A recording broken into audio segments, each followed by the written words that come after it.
Hi, Dr. Raj here, and today is a very special moment. I am with music icon, and I love that word to describe her, Sheila E. Thank you for being here. Thank you for having me. And so, of course, I want to embarrass you a little bit because I'm so happy. I was at the hospital before I came here, and I had to rush rounds a little bit. You didn't hear that USC because because I had this very important interview with her. Because when I think back to those 80s years, somewhere crunched in between Expose and Cover Girls was my Sheila E. song, and I gotta say it, Love Bizarre. Good choice, good choice. I love it. I was like humming it all the way here, and in fact my wife was angry because last night that's all I was singing during dinner. But so before we get into medicine, because that's all they know me for is, hey, this medical and that pearl, I want to ask you a couple things about the 80s. Is that okay? Sure, absolutely. What is one of your fondest memories are about the 80s? Big hair. Big hair was it, yeah. Big hair, and then back then, I didn't wear much. It was like less clothes as possible. So been there, done that. That's gone. Forget about it. Done. And no, it was a good time musically. Yes, it was. A lot of great music came out in the 80s, and a lot of people are going back to listening to the songs in the 80s. So, and you know what? Not that I'm a big music guru, but some of the songs that we have now has a little 80s theme to it. Absolutely. You know what I mean? They're stealing some of those songs again. Yeah, I'm sure they're gonna steal your songs pretty soon. That's okay, as long as they pay me. It's all good. I like that. I love it. So okay, we'll move a little bit forward. So I did catch you on one of your many times on Ellen. And the one I saw, I'm going to tell you about this, you were out there with Orlando Bloom, I know he has a big, strong following, and there's one thing you did for them. You actually brought out a pair of your bongos, and not only did you show them how to play, you gave it to them. Yeah. So my question is, where are my bongos? Oh, my goodness. Let's see. I'll bring them to you next time. I had to put you on the spot over there. Did. You know what I mean? I've been thinking about this. I was super prepared for this. I was really, really excited. No, it was fun. I mean, to be able to go. I mean, I love Orlando Bloom. He's amazing, and he's a very handsome man as well, as you. Did you wait? But Did he everyone hear that? I don't Did think he. hear But that? he wasn't married then. I don't think. And I see a ring on that finger, as you said, your wife. So no, but of course, Ellen calls and says, "Hey, you want to teach Orlando how to play bongos?" I'm like, of course, I would love to teach him how to play bongos. So I did give them to him, and I can hook you up. Oh, nice. That's what I love about these interviews. They're documented. So there's no he said, she said. I can just play this back for you. Which is good. Yeah, that's true. And one last thing before we go into medical. One of my favorite bands, and my fans will hear about this, I gotta say I love the Beatles. I kind of grew up with it. Some of their songs really bring back memories. And for those who don't know, you were teamed up with Ringo Starr. I gotta ask, how was that, playing with Ringo? Pretty amazing, pretty iconic. I mean, he is an amazing drummer. A lot of people don't give him the credit due. And when he first called me, he talked to me and he said, "I want you to be the drummer in my band." And I'm like, "But wait, you are a drummer. Exactly. How does that work?"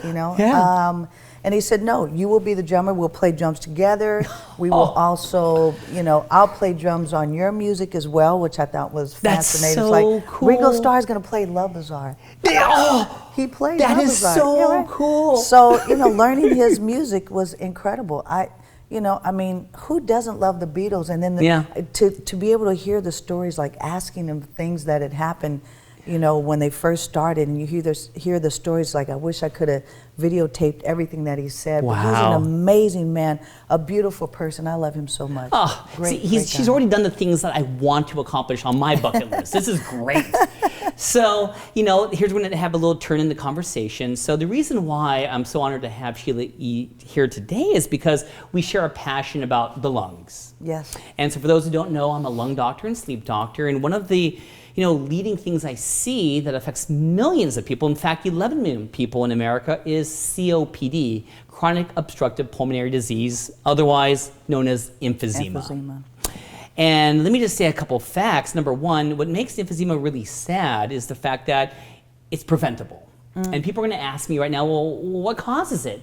Number one thing, cigarette smoking. And so, I was a little stalker. I admitted on TV that, I saw a Facebook post that really touched me, and it was about your aunt. And, you kind of said some things about, living with emphysema, dying from emphysema. I mean, just kind of expand a little bit. I'm just going to chime in a little bit. What was that experience like? It was sad. I mean, to watch someone that you love, for many, many years, we kept saying, stop smoking. Then all of a sudden, she's on a machine. Yeah. So then she has to carry the tank, the oxygen tank. Yep. So, strapped to her face for years and years and years and years. And at the same time was still smoking. I'm like, are you crazy? What? You're on the machine for oxygen. And later on, when it got to the point where she almost lost her life the first time. Right. It happened many times after. She said, I wish I would have listened because I would have had more time to live.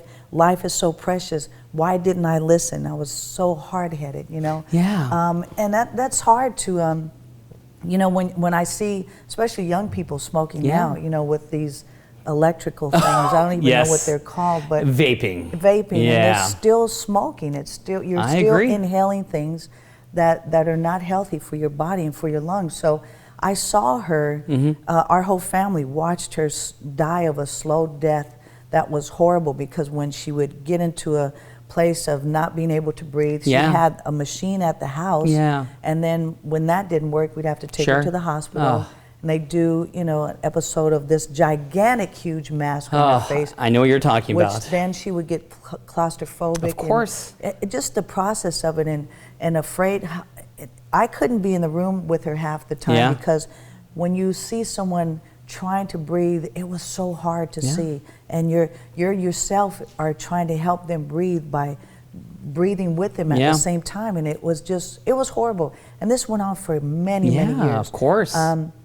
So when still to this day, when I see people smoking, I say to them, please don't smoke. You don't want to die of a slow death that is horrible. And you said some of the key points. Number one, it is a slow death. And the worst way, one of the worst ways to ever pass away is that hunger for air. And it's just never going to be, and you're never going to get it. And kind of why this is very timely, I think the moons were just aligned perfectly for us, is that, recently, I was mentioning to you backstage that Barbara Bush passed away, and, she was a smoker, and she actually quit in 1968, and she smoked from 18 years of age. So people have been asking me about this new change in paradigm with emphysema. And I mentioned that females are more predisposed to emphysema. And people ask, why? Well, number one, we as physicians don't kind of do a horrible job in making the right diagnosis, because people feel there's a stigma, it's a man's disease. And that's when you said your aunt, I really wanted to talk to you. Because when we're in med school, we always see pictures of guys smoking. We think, oh, if you're not a man, it can't be emphysema. Sure. Number two, females tend to have smaller lungs than we do. So you don't have as much real estate. So when you damage the lung, it goes a long way. But kind of the interesting fact, I'm going to give you a quiz question. Okay. And if you get it wrong, I'm still going to love you. Okay. So in 1968, that was the first time that a cigarette was made that was only marketed towards females and no one else. Do you know what cigarette brand that was? And I'll be surprised. Virginia Slim. You're amazing. Is that it? Yes. I'm going to clap right Wow. there. So Virginia Slims came out, and I don't know if you remember some of the marketing towards it. It says things like, "You've come a long way, baby." That's the most horrible thing to say to a woman to begin with. And when it came out in 1968, that was actually when Barbara Bush stopped smoking. Oh, wow. So people always think of it like, that's what you get for smoking. That's not the story. The story is it's never too late to quit. It's not easy to quit. Yeah. And I hope everyone who's smoking out there would realize the take-home message is that when you stop smoking, your lungs go back to someone who hasn't smoked after 10 years.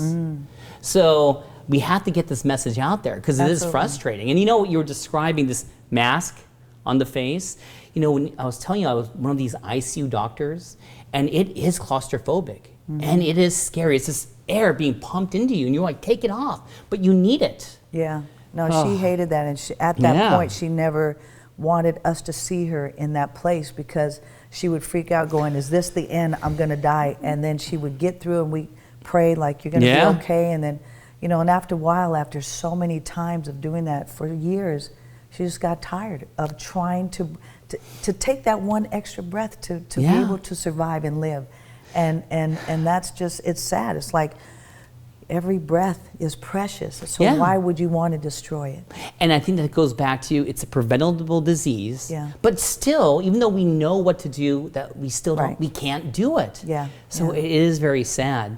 And you know, when we think about, you know, COPD and self and having people stop smoking, what is your, do you have any take-home messages for everyone? I mean, are you a big fan of, like, you know, using the gum? Are you have support groups? What has worked? What have you told your relatives? What have you told the people who are still smoking? What do you tell people? I just tell them to stop. No, you know, there's some people, it's a drug. It's a drug that it's hard for them. It's addictive, you know? It's a legal drug that people are addicted to. And it's hard to get off, so I understand that. Luckily, it's not me, but you know, for us, it was hard, especially early on in our career. Playing clubs. That's right. Flying in Europe was crazy because it was like a smokehouse. Everyone on the plane would smoke. I don't care if you were in coach or first class; it didn't matter. So all of these facilities, and especially clubs, we would inhale that smoke from plane. It's like, I felt like I was smoking a pack of cigarettes when I was younger. That's secondhand smoke. That's not good either. And you know, in the olden days, when they talked about these airplanes where it's a smoking and non-smoking section, literally, you would be non-smoking, I would be smoking. And you're like, are you kidding me? I'm like, I could go like this and blow the smoke back at you. It was horrible. And Sheila, I just wanted to mention this. She's 100% correct, is that you think it's only smoking. And it's not just, you know, I'm doing low tar or filtered or non-filtered. It's that secondhand smoke. And it's something where it's maybe not you, but you have to be away from those other people. I feel really bad for the people in the casinos that they're still smoking. The young people are now they're looking for jobs, and they become either hostess or they're working at the bar, or they're dealers. And I say that because some of the places that we play are in casinos. I refuse to go in there most of the time. It's so smoky, and they breathe this, and this is their 9 to 5. They're there for 8 hours every day, and they are subject to that smoke every day. That should just be illegal. It's horrible. I 100% agree. They're wanting to survive. They've got to work. They need a job, and that's horrible that they have to be in that environment. I agree. And you know, and the last thing I just wanted to bring up, because this was a really spicy topic, and I wanted to mention it one more time, the vaping, the e-cigarette. And many times people always ask me about it as a lung doctor, what is my take on it? So you could agree or disagree, but here's how I look at it. So I have many people who are actively smoking, and it's tough to quit. And you know, and my advice as Dr. Raj would be combine things, whether it be behavioral therapy and nicotine replacement. There are some medications and this, but if you have that habitual habit, putting that cigarette in the mouth, the e-cigarette may help out with that, you know, habitual habit. But one thing I'm 100% against is if you've never smoked at all, don't start. Don't do an e-cigarette. Don't start. That is a gateway drug to start smoking if you're starting the e-cigarette. And let's say you are the person who's using the e-cigarette to stop. What data has shown, I'm being a little dorky now, so forgive me, is that it's the flavors. I was just going to say that's what I hear. Did I steal your thunder? No, it's just, no, I'm not the doctor here, you are. No, but I hear this from the young kids when they're talking about there's so many flavors, and it tastes like this and tastes like that. I'm like, but this is bad for you. This is exactly. Don't even start. Don't pick the strawberry shortcake popcorn flavored. Just do it if you're a smoker. So I think we're on the same page about that. You know, and also I have to say that even my grandfather. My grandfather smoked as well, and he had a cigarette, and his thumb was yellow from holding the cigarette. Now imagine what his lung looked like. Oh boy. He died of cancer from smoking. Same thing, and my other 2 uncles as well from cancer from smoking. And it was just horrible. So I've seen my family members die. I don't want to be that, but definitely, you know, a lot of times if I see young kids or people come up to take pictures with me, and I could smell the smoke, immediately I say, before I take this picture, you promise me that you'll stop smoking. I love that. I mean, get the autograph, but give it a life lesson instead. That is amazing. Stop smoking. Yeah. And you know what? So let's say that, you know, when you have emphysema, I mean, then to get the official diagnosis, you don't have to go out of your way. It's a simple breathing test. And one thing I noticed is that people who have emphysema don't even realize they have the symptoms because most of the individuals are a little bit on the older side. And you know what they say when they see me?